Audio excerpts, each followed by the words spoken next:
Hello, you are on the channel Patrick's Garage Club.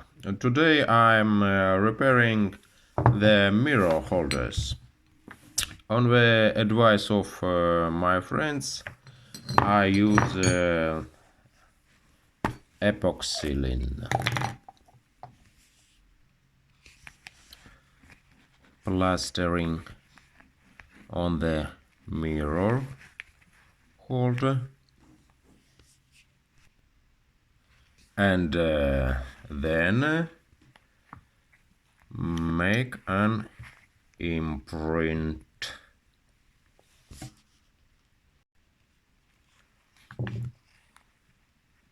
Perfect.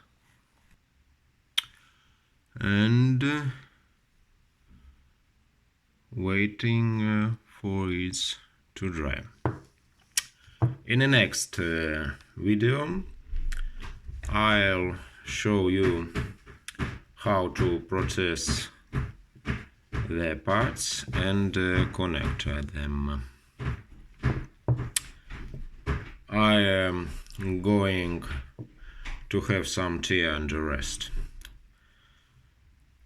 Tomorrow I will connect, and now goodbye.